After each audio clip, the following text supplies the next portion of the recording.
शक्ति का परिचय कराते हुए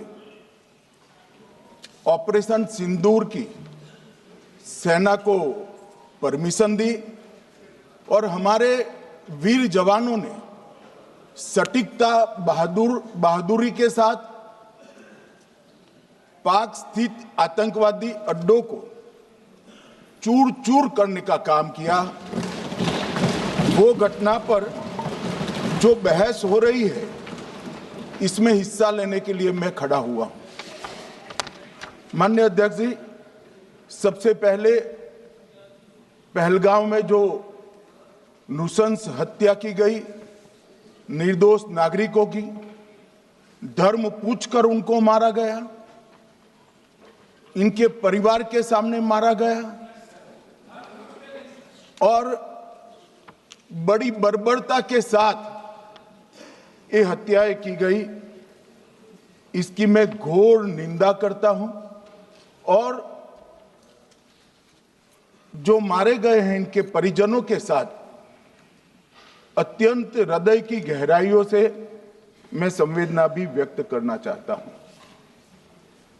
ऑपरेशन सिंदूर के जवाब में पाकिस्तान के हमारे नागरिक ठिकानों पर गोलीबारी की, इसमें भी कुछ नागरिक हताहत हुए, गुरुद्वारा भी टूटा, मंदिर भी टूटा। जो भी नागरिक उसमें घायल हुए हैं और जो हताहत हुए हैं, वो सभी के प्रति मैं पूरे सदन की ओर से गहरी संवेदना व्यक्त करना चाहता हूं। माननीय अध्यक्ष जी, कल से यहां पर पक्ष और विपक्ष दोनों की चर्चा चल रही है और स्वाभाविक है, जब इस तरह की नृशंस घटना घटे देश में, तब इस पर मुक्त चर्चा भी होनी चाहिए, चिंतन भी होना चाहिए, आगे न हो इसकी व्यवस्था की भी चिंता होनी चाहिए। माननीय अध्यक्ष जी, मैं विषय पर आने से पहले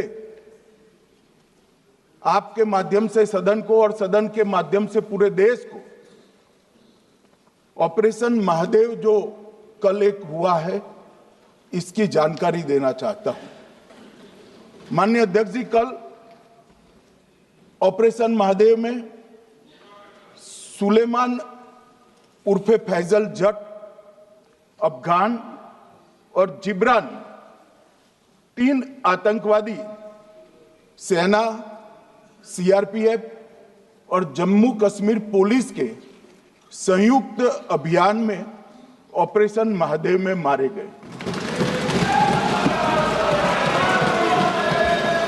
और माननीय अध्यक्ष जी, ये जो सुलेमान है, ए श्रेणी का लश्कर तोयबा का कमांडर था पहलगाम हमले में, और गगनगिर आतंकी हमले में वो लिप्त था। इसके ढेर सारे सबूत हमारी एजेंसियों के पास है।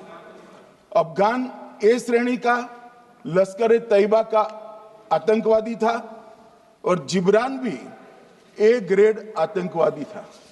और माननीय अध्यक्ष जी, मैं सदन को और सदन के माध्यम से पूरे देश को बताना चाहता हूं, जिन्होंने बैसरन घाटी में हमारे प्रवासियों को, नागरिकों को मारा था, ये तीनों आतंकवादी ये थे और तीनों मारे गए।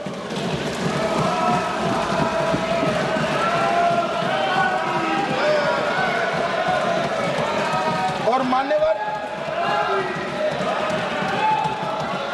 मैं आज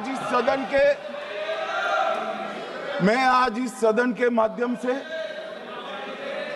सेना के पैरा 4, सीआरपीएफ के सारे जवान जो अभियान में शामिल थे और जम्मू कश्मीर पुलिस के जो जवान थे, वो सभी को सदन और पूरे देश की ओर से बहुत बहुत साधुवाद देना चाहता हूं। माननीय अध्यक्ष जी, मैं इस ऑपरेशन महादेव के बारे में थोड़ा डिटेल में बताना चाहूंगा। ऑपरेशन महादेव की शुरुआत 22 मई 2025 को, एक प्रकार से तो जिस दिन हत्या हुई थी उसी दिन रात को 22 मई 2025 को हुई। जिस दिन हत्या हुई थी उसी दिन रात को एक सुरक्षा मीटिंग की गई थी जम्मू कश्मीर में। ये पूछ रहे थे, कोई गए नहीं, सिर्फ राहुल गांधी गए। अब आपकी आंख कौन से चश्मे से देख रही है मुझे मालूम नहीं माननीय अध्यक्ष जी। 1 बजे हमला हुआ, मैं 5:30 बजे श्रीनगर में उतर चुका था। माननीय अध्यक्ष जी,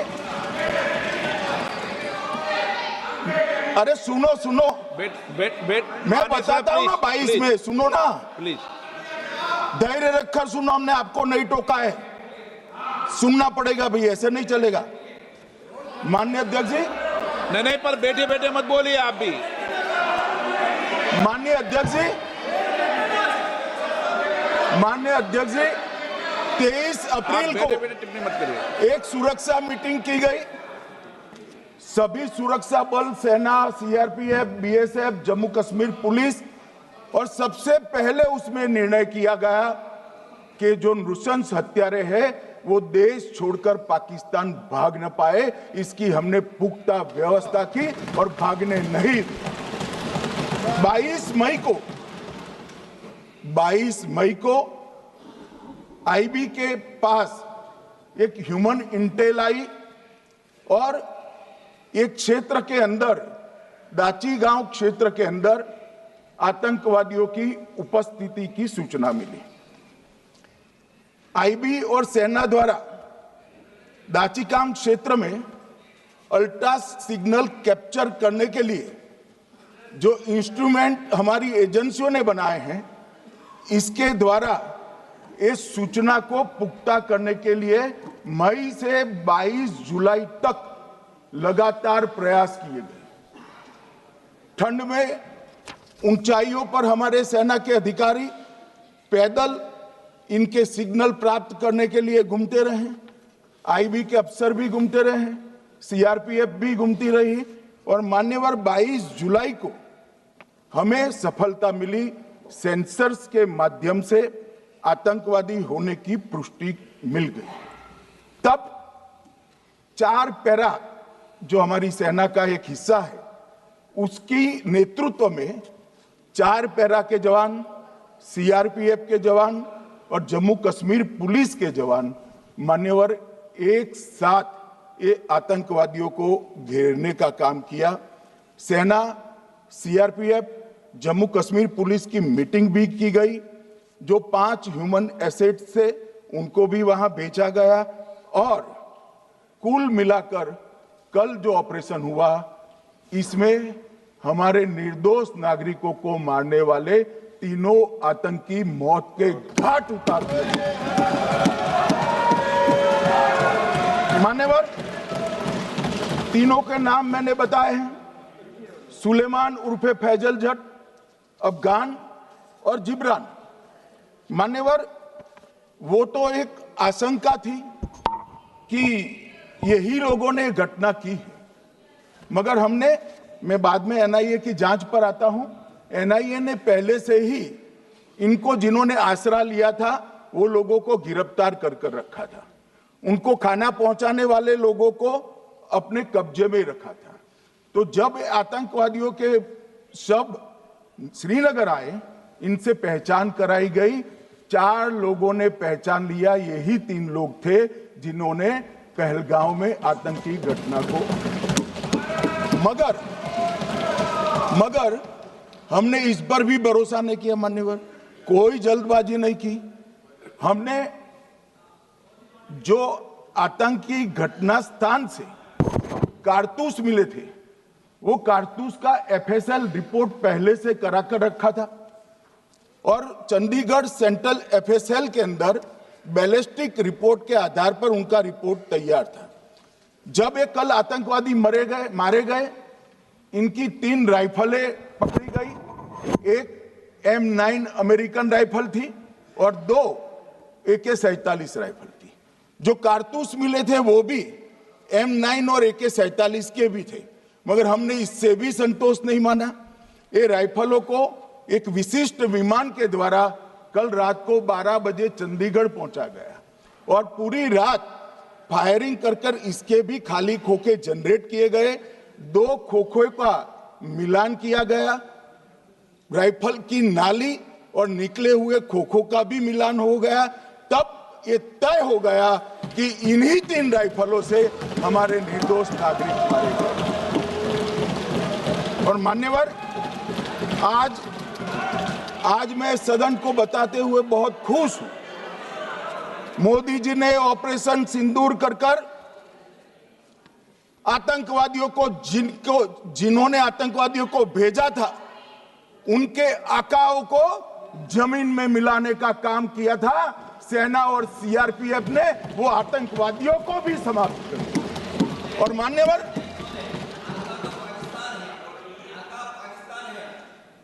कौन पाकिस्तान से आपकी बात होती है क्या? अरे बैठ जाओ भाई।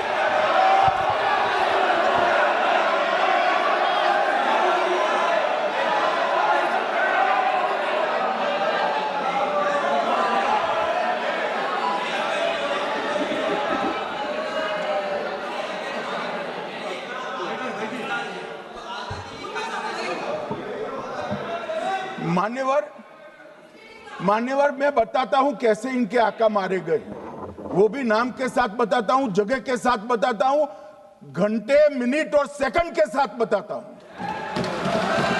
मान्यवर, मैं तो अपेक्षा करता था कि जब एक सूचना सुनेंगे पक्ष विपक्ष में खुशी की लहर दौड़ जाएगी, मगर ये स्याही पड़ गई इनके चेहरे। ये क्या है मान्यवर? किस तरह की पॉलिटिक्स? भाई, आतंकवादी मारे गए, आपको इसका भी आनंद नहीं है?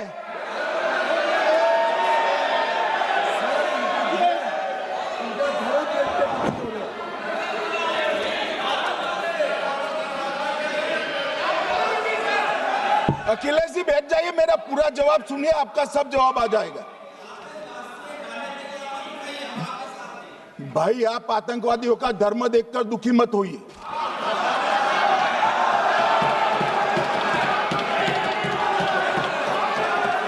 अखिलेश बैठ जाइए यार।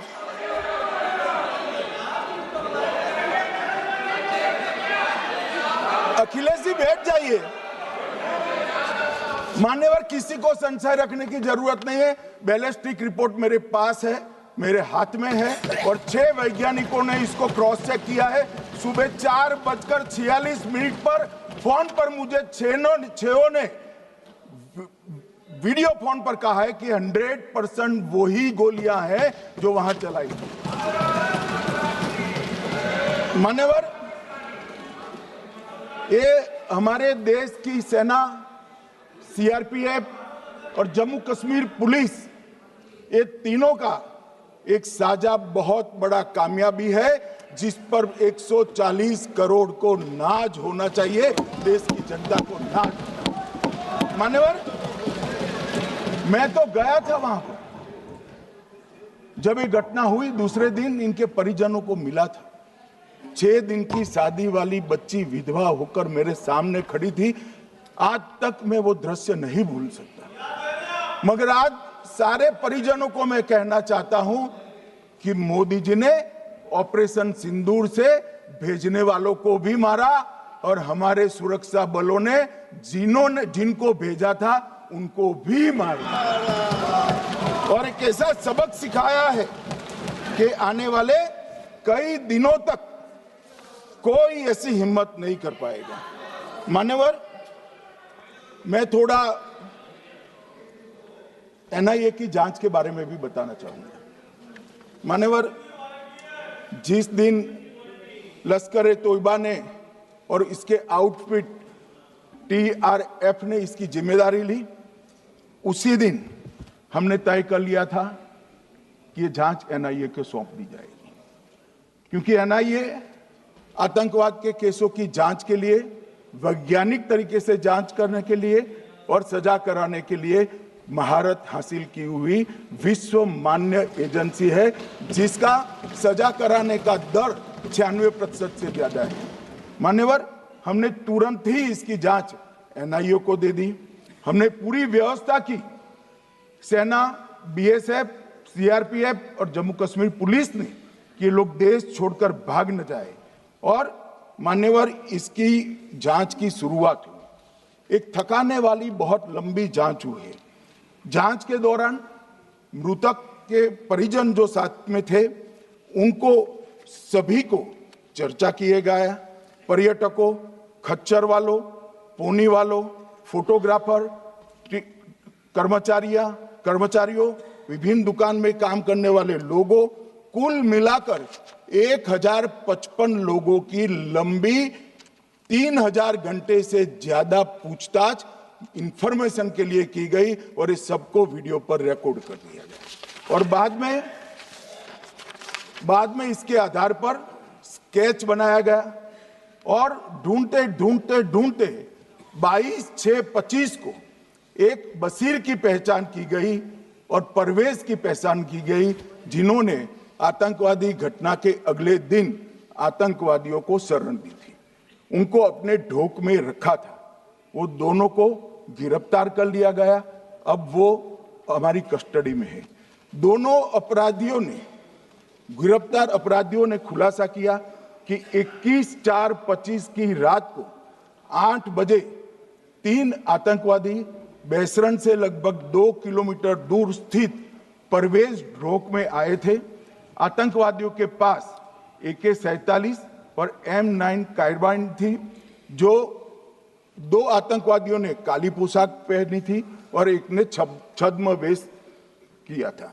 खाना खाया, चाय पी और ढोक से निकलते वक्त कुछ खाना, नमक, मिर्च और मसाले लेकर वो चले गए। मान्यवर, उस वक्त हमने जिन खोखो को रिकवर किया था, इसको हमने चंडीगढ़ FSL में टेस्टिंग के लिए भेज दिया। और जब चंडीगढ़ FSL में टेस्टिंग के लिए भेजा गया तो वही राइफल से एप्को आतंकी हमला हुआ था, वो भी निश्चित हुआ। तो आज इसके साथ साथ दूसरे एप्को आतंकी हत्या को अंजाम देने वाले आतंकियों का भी इसके साथ ही समाप्ति हुई है, उनको मार दिया गया है। मान्यवर, और इसके बाद में स्केच बनाया गया। गिरफ्तार किए गए दोनों आरोपियों की माता जो थी, इन्होंने ये तीनों आतंकियों के मृतदेहों को पहचान लिया है। दोनों आतंकवादी घटना में साथ लेने वाले उनके साथियों ने भी पहचान लिया है और अब उसकी FSL की पुष्टि भी आज सुबह 4 बजे हो गई थी। अब मैं जांच का पूरा ब्यौरा बताना चाहता हूं। मान्यवर, ये हमले में 3 पाकिस्तानी आतंकवादी थे। हमले में 2 AK-47 और 1 M9 कार्बाइन का प्रयोग किया गया था। और अब जो पकड़े गए हैं, इसके सुलेमान के कारण एप्को का मामला भी आज रिजॉल्व हो रहा है और आतंकवादियों को पनाह देने वाले 2 स्थानीय लोगों को भी इस केस में पकड़ लिया गया है। अब मान्यवर, कल पूछते थे कहां से आए, कहां गए, किसकी जिम्मेदारी है। भाई, जिम्मेदारी हमारी ही है। हम सरकार में हैं, हमारी ही जिम्मेदारी है। मगर मैं पूछता हूं, जब आप सरकार में थे तब क्या क्या हुआ था, इसकी जिम्मेदारी किसकी थी और क्यों निर्वहन नहीं किया, वो भी बाद में पूछूंगा। जरा धीरज से सुनना। मगर मान्यवर, मुझे एक बड़ा दुख हुआ। कल इस देश के पूर्व गृह मंत्री चिदंबरम जी ने सवाल उठाया कि क्या प्रूफ है कि ये आतंकवादी पाकिस्तान से आए। और मान्यवर, कब उठाया? जब संसद में चर्चा होने वाली थी। क्या कहना चाहते हैं चिदंबरम साहब? किसको बचाना चाहते हैं? पाकिस्तान को बचाकर आपको क्या मिलेगा? वो ये कह रहे हैं कि और क्या है, मत जवाब दो।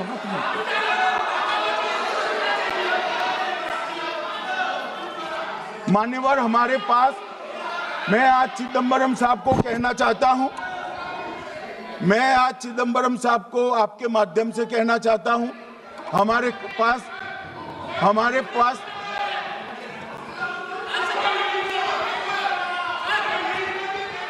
मान्यवर हमारे पास प्रूफ है, वो भी मैं सदन के सामने रखना चाहता हूं कि तीनों पाकिस्तानी थे।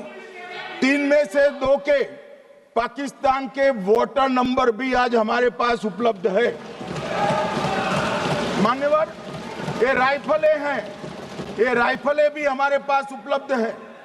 इनके पास से जो चॉकलेटें मिली हैं, वो चॉकलेटें ढोक में से मिली, वो भी पाकिस्तान की बनाई हुई चॉकलेट है। मान्यवर, ये कहते हैं कि पाकिस्तानी नहीं थे, इसका मतलब पूरी दुनिया के सामने इस देश का एक पूर्व गृह मंत्री पाकिस्तान को क्लीन चिट दे रहा है।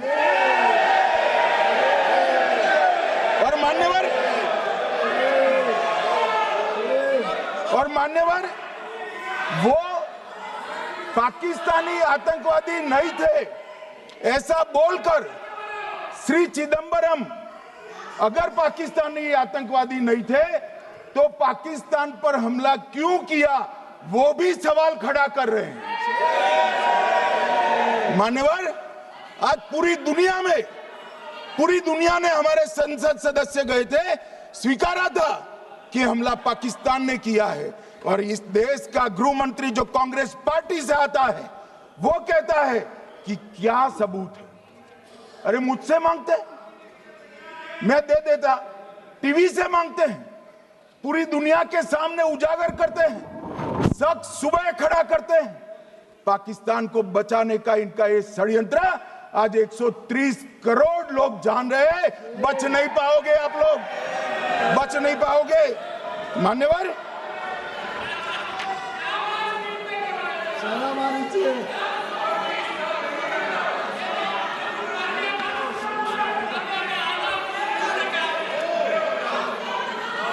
मान्यवर, अब मैं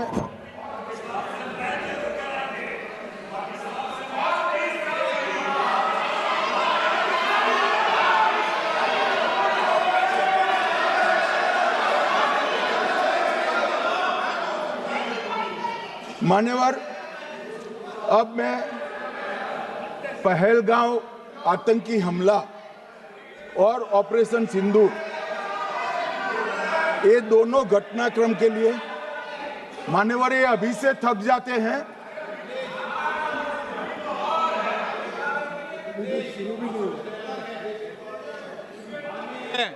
प्लीज बैठिए।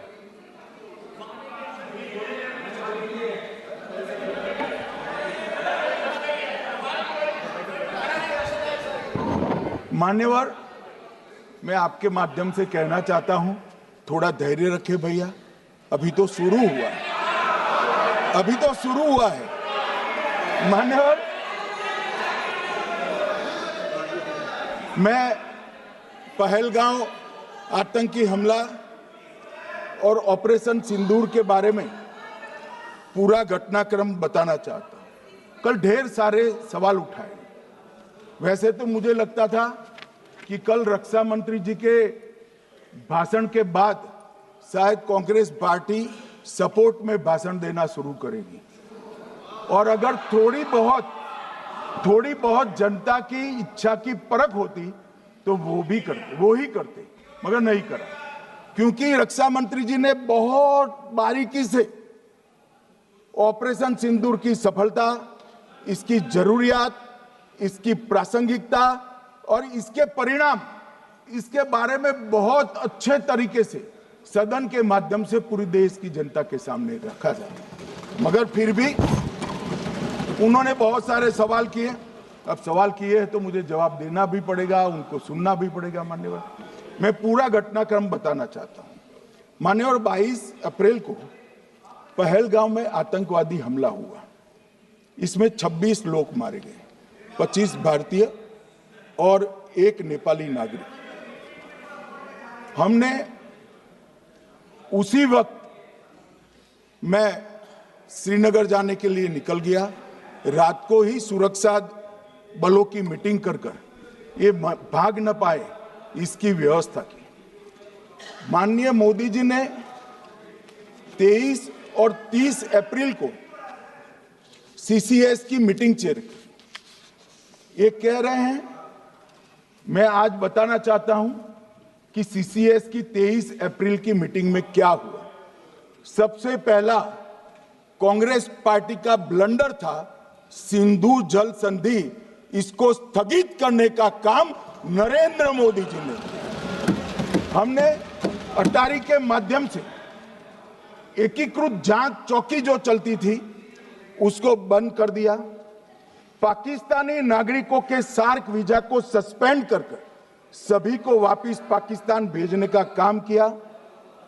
पाकिस्तान स्थित उच्चायोग ने रक्षा, सैन्य, नौसेना के सलाहकारों को अवांछनीय व्यक्ति घोषित किया, संख्या को 55 से घटाकर 30 किया और सीसीएस ने ये संकल्प लिया कि जहां पर भी ये आतंकवादी छुपे हैं उनको और उनकी ट्रेनिंग करने वाले अड्डों को सेना, पुलिस, सीआरपीएफ, बीएसएफ उचित जवाब देगी। मान्यवर, जिस तारीख को ये हुआ उसी दिन ये निर्णय हो चुका। मान्यवर, इसके बाद में कल गोगाई जी कहते थे मोदी जी 24 को पहलगाम जाने की जगह बिहार गए। सुनो यार, मान्यवर, मोदी जी जब ये पहलगाम घटना हुई यहां नहीं थे, विदेश में थे। आने के बाद तुरंत सीसीएस बैठक की और मोदी जी जिस दिन बिहार गए उस दिन पहलगाम में कुछ नहीं, कोई नहीं था, सिर्फ राहुल गांधी थे।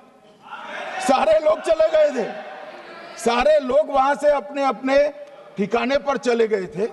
मगर इन्होंने एक बात कही, उस पर मेरी आपत्ति है मान्यवर। उन्होंने कहा 24 अप्रैल को चुनावी भाषण किया। मान्यवर, देश का नेतृत्व करने वाले देश के प्रधानमंत्री की फर्ज होती है कि देश की संप्रभुता पर, देश के नागरिकों पर अगर ऐसा जघन्य हमला होता है तो जनता की भावनाओं के अनुरूप जवाब देना चाहिए। मान्यवर, मैं आज आपकी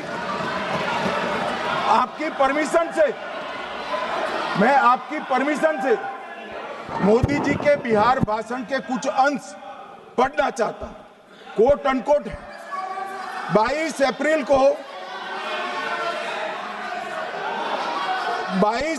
को पहलगाम का यह हमला केवल निहत्थे पर्यटकों पर नहीं बल्कि पूरे भारत की आत्मा पर एक दुस्साहसपूर्ण प्रहार है। आतंकवाद के प्रति दृढ़ और कड़ा रुख, आतंकियों और इसके हमले की साजिश रखने वालों की कल्पना से भी बढ़कर उनको सजा दी जाए। मान्यवर, महत्वपूर्ण है आतंकियों और इसकी साजिश रचने वाले दोनों को। आतंकियों की बची खुची जमीन भी मिट्टी में मिलाने का समय आ गया है। 140 करोड़ भारतीय इस बात के लिए एकजुट है कि आतंक के आकाओं की कमर तोड़ दी जाएगी। भारत हरेक आतंकवादी और उनके समर्थकों की पहचान करेगा, उनका पता लगाएगा और उन्हें दंडित करेगा। आतंकवाद कभी भी भारत की आत्मा नहीं तोड़ पाएगा। न्याय सुनिश्चित करने का मैं हर संभव प्रयास करूंगा। अनकोट। अब इसमें किसी को चुनावी भाषण दिखाई पड़ता है तो उसकी समझ शक्ति पर बहुत सारे सवालिया निशान लग जाते हैं। ये चुनावी भाषण नहीं है, आतंकवाद के खिलाफ लड़ने का 140 करोड़ भारतीयों का प्रतिघोष है जो मोदी जी ने वहां दिया। इनको चुनावी भाषण दिखाई पड़ता है। जैसे चश्मे होते हैं ऐसी ही दृष्टि होती है। मान्यवर, इसके बाद 30 अप्रैल को मान्यवर 30 अप्रैल को सीसीएस की बैठक हुई। पहले 23 को हुई थी। उसमें सशस्त्र बलों को पूर्ण ऑपरेशन की फ्रीडम दे दी गई। प्रधानमंत्री मोदी जी ने सीसीएस की उपस्थिति में रक्षा मंत्री, एनएसए और सेनाओं के प्रमुख के साथ बैठकर पूर्ण ऑपरेशनल फ्रीडम देने का काम किया और इसके बाद ये ऑपरेशन सिंदूर हुआ। मान्यवर, ऑपरेशन सिंदूर 7 मई को रात को 1:04 से 4 मिनट से 1:24 तक चला। उसमें पाकिस्तान के 9 आतंकी ठिकानों को ध्वस्त कर दिया और पूरी दुनिया ने इसके दृश्य देखे। साहब, इससे बड़ा संयमित हमला नहीं हो सकता। आजकल दुनिया में युद्ध चल रहे हैं, हम देख रहे हैं, बच्चे मर रहे हैं, महिलाएं मर रही, निर्दोष मर रहे। हमने 9 आतंकी अड्डों को समाप्त किया, परंतु एक भी सिविलियन नहीं मारा गया, केवल और केवल आतंकी मारे गए। स्थान थे मरकज सुभान अल्लाह बहावलपुर, मरकज तैयबा मुरीद के, महमूना जाया कैंप सियालकोट, अरे नाम सुनो काम में आएंगे, सरजाल camp Sialkot, Sawai Nala camp Muzaffarabad, Syedna Bilal camp Muzaffarabad, Gulpur camp Kotli, Barnala camp बिंगबर्ग और अब्बास कैंप कोटली। मान्यवर, सर्जिकल स्ट्राइक और एयर स्ट्राइक में हमने पाक ऑक्यूपाई कश्मीर में ही हमला किया, एक प्रकार से भारत के हिस्से पर ही हमला किया। पाक ऑक्यूपाई कश्मीर हमारा ही, तो हमने तो हमारे हिस्से में हमला किया, मगर इस बार 100 किलोमीटर अंदर घुसकर पाकिस्तान की भूमि पर आतंकवादियों को तबाह करने का काम। और मान्यवर, ये आतंकी के ठिकानों पर हमला हुआ, इसमें मारा कौन गया? हाफिज मोहम्मद जमील जैसे मोहम्मद के प्रमुख मौलाना मसूद अजहर के बहनोई, मुदस्सर खादियान मरकज तैयबा मुरीद का प्रमुख, याकूब मलिक जेएम पदाधिकारी, मोहम्मद हमसा जमील जेएम ऑपरेटिव, मोहम्मद यूसुफ अजहर गंभीर रूप से घायल था फिर मारा गया, जैसे मोहम्मद का आमिर मोहम्मद हसन खान गंभीर रूप से घायल था फिर मारा गया, जेएम ऑपरेटिव मोहम्मद हसन गंभीर रूप से घायल हुआ, अब्दुल मलिक, खालिद अबू अक्स और नोएम मलिक, इनका कोई पता ठिकाना नहीं। और मान्यवर, ये पूछते थे मुझे कल कि पहलगांव के दोषी कहां गए, वो पहलगांव के दोषी कहां गए?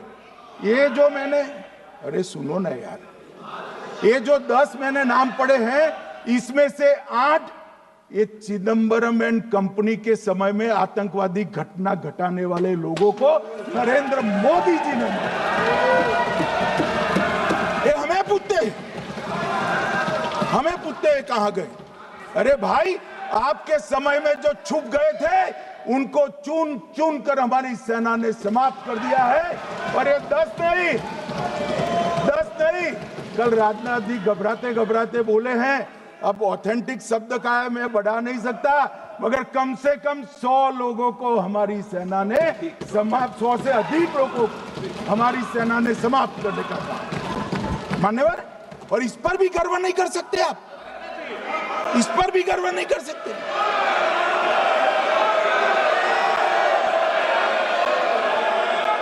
मान्यवर,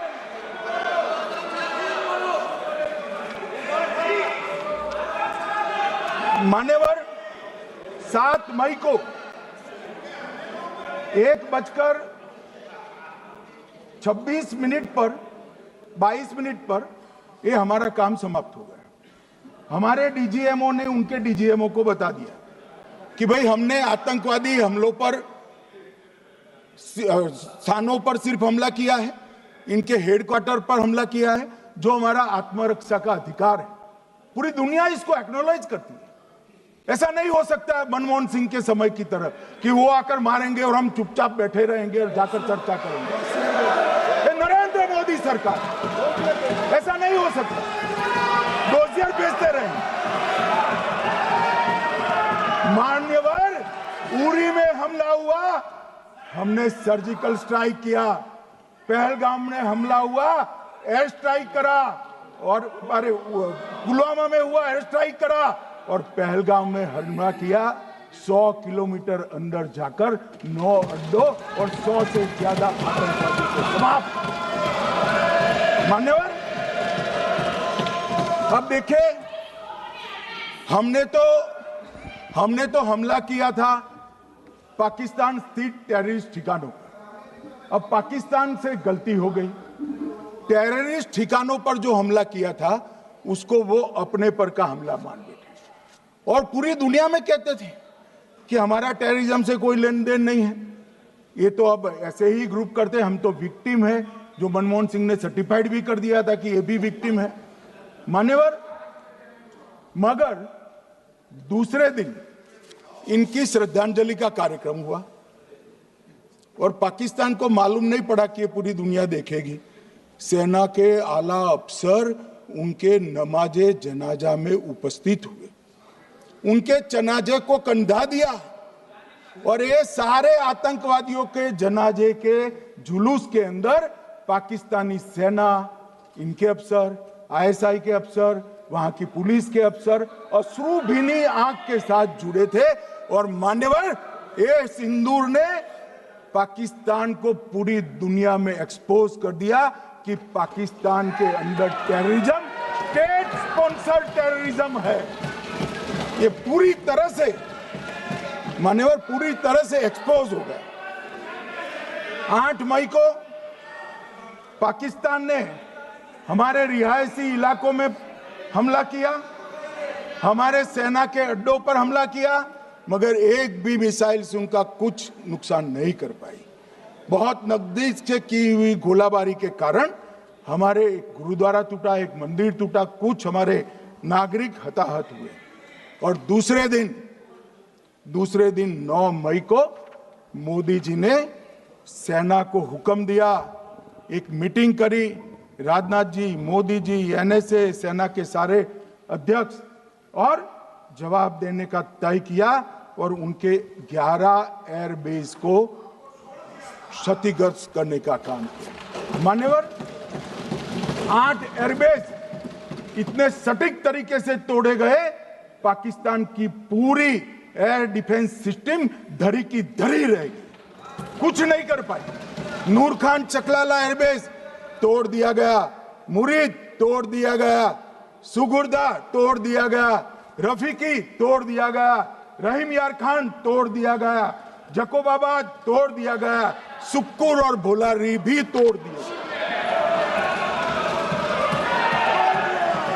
और सुक्कुर, लाहौर, अरिफवाला, चुनेन, जकोकाबाद और नया चोर, ये 6 रडार सिस्टम भी उनके पूरी तरह से ध्वस्त कर दिए।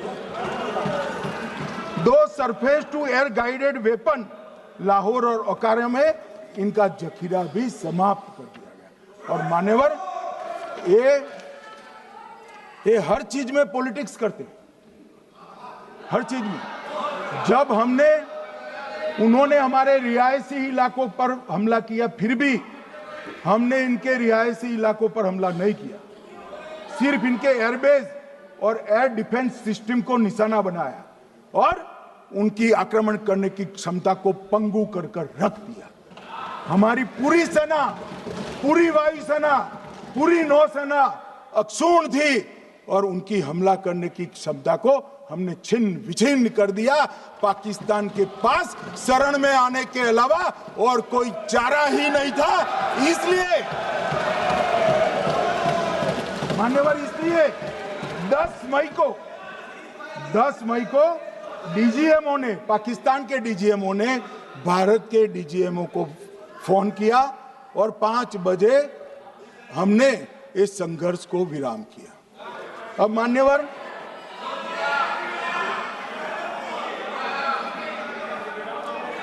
ये लोग कल सवाल उठा रहे थे कि इतनी अच्छी पोजीशन में थे, आपने युद्ध क्यों नहीं किया? युद्ध के कई परिणाम होते हैं मान्यवर, करना न करना वो सोचकर करना पड़ता है। मगर मैं इसी देश के इतिहास से कुछ घटनाएं बताना चाहता हूं। 1948 में मान्यवर कश्मीर में हमारी सेनाएं निर्णायक बढ़त पर थी। सरदार पटेल ना बोलते रहे, जवाहरलाल नेहरू जी ने एक तरफा युद्ध विराम कर दिया। और मान्यवर मैं बड़ी जिम्मेदारी के साथ कहता हूं, मैं इतिहास का विद्यार्थी हूं, पाक ऑक्यूपाई कश्मीर का अगर अस्तित्व है तो जवाहरलाल नेहरू जी की ये युद्ध विराम के कारण है। इसका जिम्मेदार जवाहरलाल नेहरू है।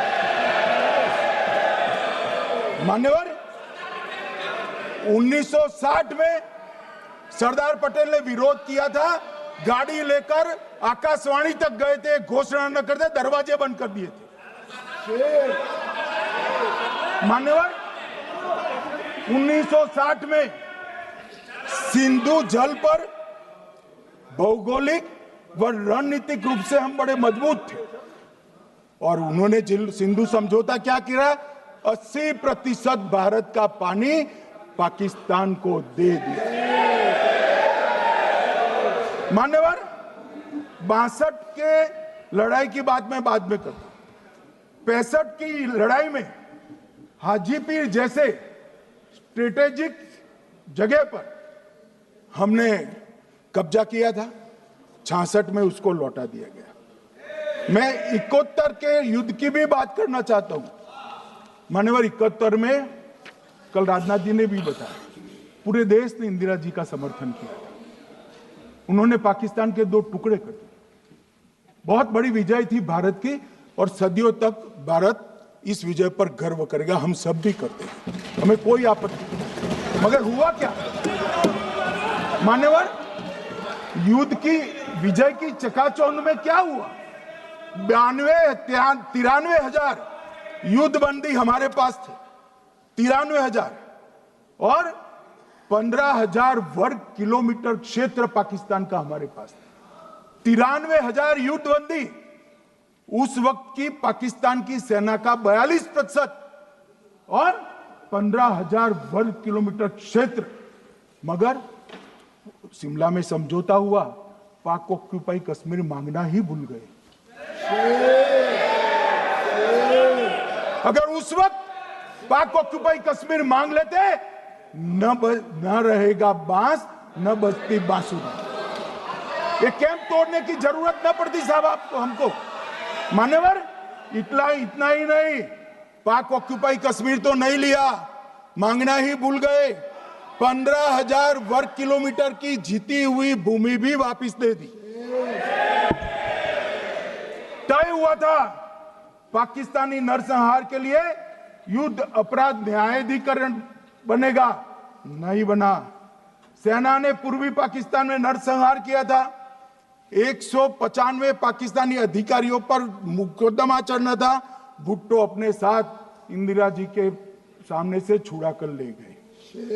जनरल मानेकशॉ का एक कोट अनकोट कहता हूं, जनरल मानेकशॉ का, जो एक प्रकार से आर्किटेक्ट माने जाते हैं बांग्लादेश विजय के, इन्होंने कहा कि भुट्टो ने भारत के नेतृत्व को मूर्ख बनाया।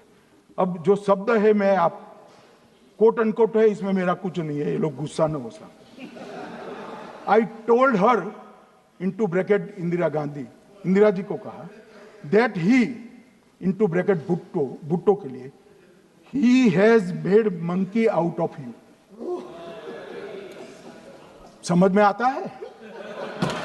ये फील्ड मार्शल साहब ने कहा है मान्यवर, और ये हमें सिखा रहे, ये नहीं किया, वो नहीं किया, फलाना नहीं किया, ठिकाना नहीं किया। अरे भाई, आप तो पाकिस्तान को क्लीन चिट दे रहे हो कि पाकिस्तान ने हमला ही नहीं किया है। क्या अधिकार है आपको पूछने का? कोई अधिकार नहीं है साहब। देखिए क्या होता है, मैंने कहा पाकिस्तान को क्लीन चिट दे रहे हो, तो कनी मोदी जी कह रही है कि नहीं, हम नहीं दे रहे। कनी मोदी जी माननीय अध्यक्ष जी, आपके माध्यम से मैं कनी मोदी को बताना चाहता हूं, माननीय सदस्य जी को, कि वो कह रही है हमने नहीं दिया, मगर जिसके साथ बैठते हो उसका दोस्त तो आपके सर पर आएगा ना। चिदंबरम जी कर रहे हैं, आपके राज्य से है, कांग्रेस के प्रमुख नेता है, देश के पूर्व गृह मंत्री कह रहे हैं कि पाकिस्तान ने आतंकवादी नहीं भेजे थे। क्या क्लीन चिट देना चाहते? किसी को अधिकार नहीं है साहब यहां आतंकवाद पर बोलने का, किसी को अधिकार नहीं। मान्यवर, मैं अब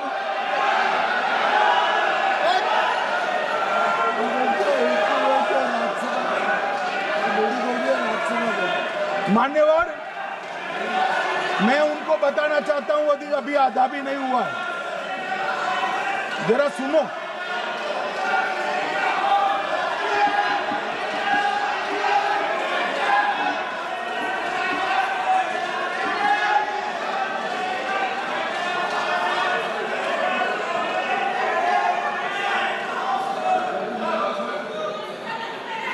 मान्यवर, 62 के चिन्ह में क्या हुआ, 62 के युद्ध में क्या हुआ? मन ये अभी कल कुछ कांग्रेस के सदस्य चीन का सवाल पूछ रहे थे, मैं आज पूछना चाहता हूं 62 के युद्ध में क्या हुआ? 38,000 वर्ग मीटर, पूरा सदन ध्यान से सुने, 38,000 वर्ग मीटर अक्साई चीन का हिस्सा चीन को दे दिया गया, और वर्ग किलोमीटर ही बोला, वर्ग किलोमीटर। और मान्यवर, ऐसी ही चर्चा उस वक्त सदन में हुई, मैं तो बड़ी गंभीरता से जवाब दे रहा हूं, मुझे बोलने नहीं देते। जवाहरलाल नेहरू जी ने क्या कहा?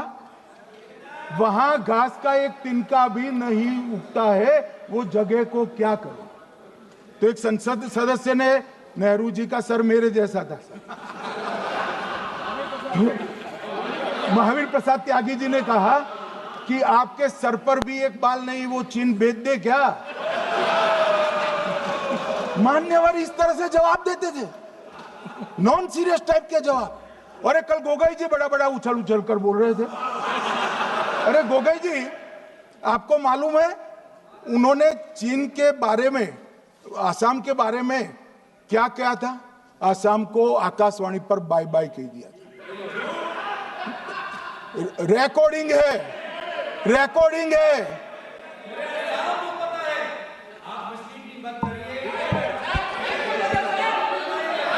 मान्यवर, मैं भी सहमत हूं, मैं भी सहमत हूं, पूरे आसाम को पता है। मान्यवर,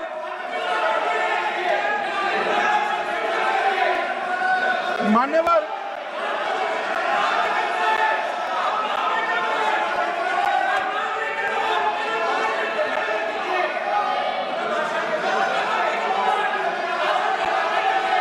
मान्यवर, मुझे मालूम है पूरे आसाम को पता है, इसीलिए तो वो विरोध पक्ष में बैठे हैं वहां पर आसाम में, पूरे आसाम को पता है।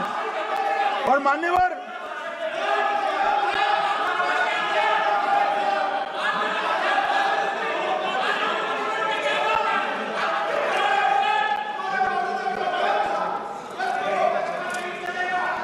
मान्यवर, मान्यवर, जोर से बोलने से सत्य को छिपाया नहीं जा सकता।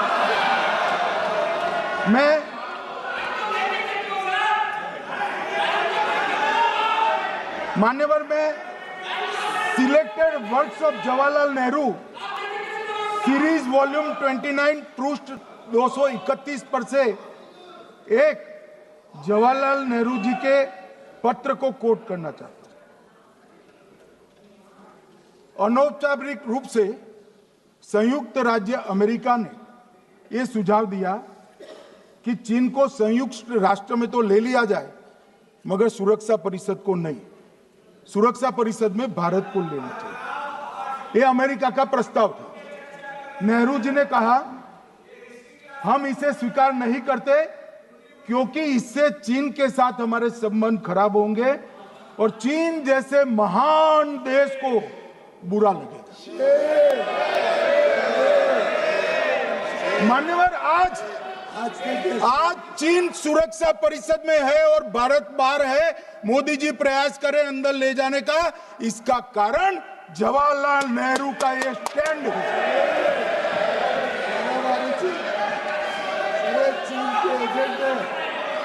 और मान्यवर, ये तो पीढ़ी दर पीढ़ी चलता आ रहा है। राजीव गांधी फाउंडेशन ने चीन के साथ एमओयू कर दिया। अब कहते नहीं है कि एमओयू में क्या था, ये तो बताओ भाई, क्या एमओयू किया था राजीव गांधी फाउंडेशन ने?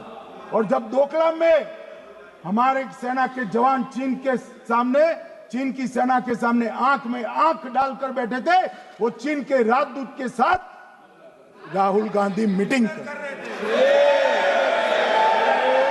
ये मान्यवर ऐसा नहीं है। जवाहरलाल नेहरू, सोनिया गांधी, राहुल गांधी, तीन पीढ़ी तक के चीन का प्रेम उतरता जा रहा है। मान्यवर,